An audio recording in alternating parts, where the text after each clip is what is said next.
시사인 중에서 팬데믹 시대 인공지능과 교육에 대해서 얘기를 해보려고 하는데,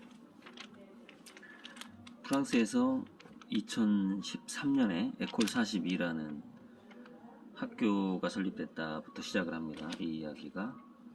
학비가 없고 매년 1000명씩을 뽑는데, 여기는 이제 코로나 이전 시대 때부터 주로 이제 비대면 수업, IT 교육을 많이 하던 그런 학교인데요. 이 잡지에서 좀 재밌는 부분이 뭐냐면, 이 학교 교장이 이 무료 교육을 아프리카에 투자를 많이 하겠다는 얘기를 하는 겁니다. 아프리카.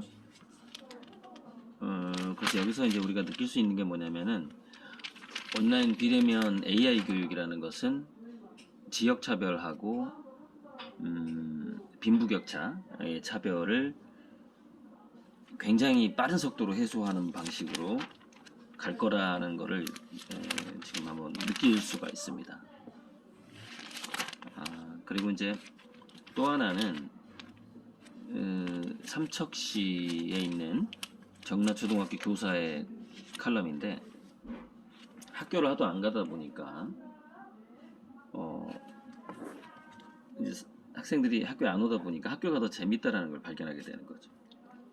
자, 이게 두 가지가 결합이 되면 어떻게 되느냐. 자, 교육은 비대면 AI에게 받게 될 확률이 높고, 창의적인 활동은 동아리를 통해서 하게 될 확률이 높다, 이렇게 봐야 되겠죠. 아까 에콜 42 맞죠? 그 학교에서도 피어 투 피어 클래스, 즉 학생들끼리 서로 수업을 하는, 그것이 훨씬 더 창의적이다, 이런 얘기가 잠깐 나왔습니다. 자, 인공지능 이야기가 나온 김에 이 전설의 셰르파 얘기를 좀 해볼게요. 이 셰르파가 누구냐면은 9월 21일 올해 9월 21일 날 72세로 숨진 앙 리탄데, 역사상 8000m급 이상을 가장 많이 올라간, 그것도 무산소로 올라간 사람이죠. 제가 이 얘기를 왜 하냐면은, 자, 이분의 기록을 보면은 일단 기네스북에 올라간 사람이고요. 에베레스트만 산소통 없이 10번 올라갔고, 그 다음에 8000m급을 수십 개, 한두 개가 아니라 수십 개의 산을 여러 차례씩 올랐다. 그러니까 이건 100번 이상 올라간 그런 얘기인데, 공식적으로 8000m 이상을 18번 올랐다. 근데 그 앞에는 수십 개의 산 정상, 그러니까 8000m 이하를 포함하는 거겠네요. 수십 개의 정상을 수차례씩 올랐다. 엄청난 거죠. 그래서 이제 그래서 에베레스트에 무산소로 오른 사람은 한 200명 정도 된다고 하는데, 10차례 이상 무산소로 오른 사람은 이 사람이 기네스북에 오른 사람이라고 합니다.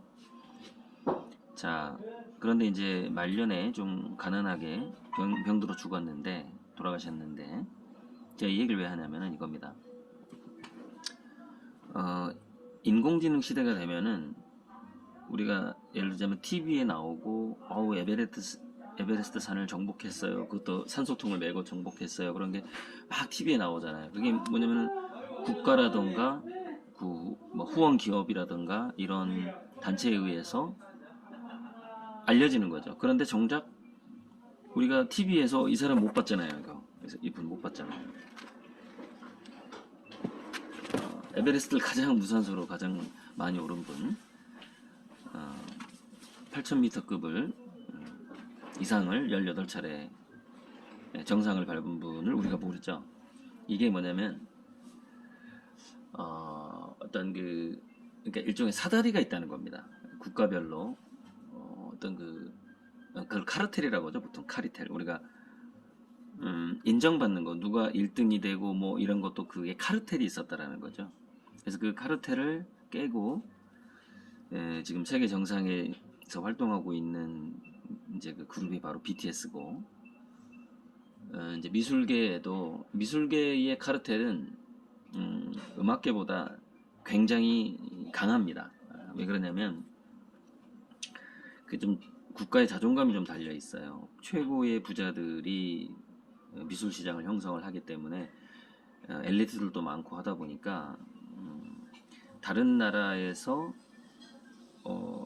굉장한 화가가 나온다라는 것은, 그것은 굉장히, 화가라는 것은 기법적으로도 우수해야 되겠지만은 그 그림이라는 것이 철학을 담고 있기 때문에 굉장히 민감하죠. 그래서 보통 경제력이 프랑스에서 영국으로 넘어갔다가 영국에서 미국으로 넘어갔다가 미국에서 중국으로 넘어갔다, 이게 경제력이 넘어가는 순서하고 미술 시장의 주도권이 넘어가는 순서가 같은데, 지금 갑자기 이제 미국에서 중국으로 미술 시장 주도권이 넘어가게 된 건 뭐냐? 공산당에서 바로 그 점을 알기 때문에, 미술이라는 것은 철학이라는 걸 담고 있기 때문에 거기서 전 세계에서 주목받는다라는 것은 그 어떤 문화적인 프라이드를 넘어서 정신적으로 우리가 굉장히 더 성숙한 국가다, 더 성숙한 민족이다, 뭐 이런 걸 보여주는 게 미술 시장 주도권이거든요. 그러다 보니까 국가라든가 돈 많은 그 국가에 돈 많은 사람들이 자기 나라 출신의 화가들을 키우고자 하는 경향이 강했단 말이죠.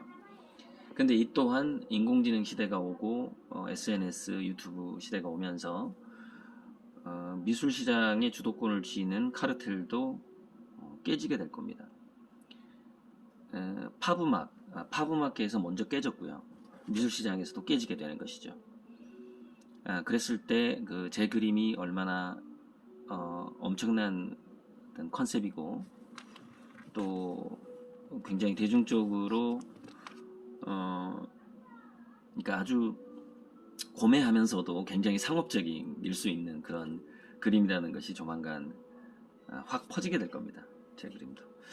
이 영상을 제가 고리들 TV에 올려야 될지 폴리머스 TV에 올려야 될지 헷갈리는데,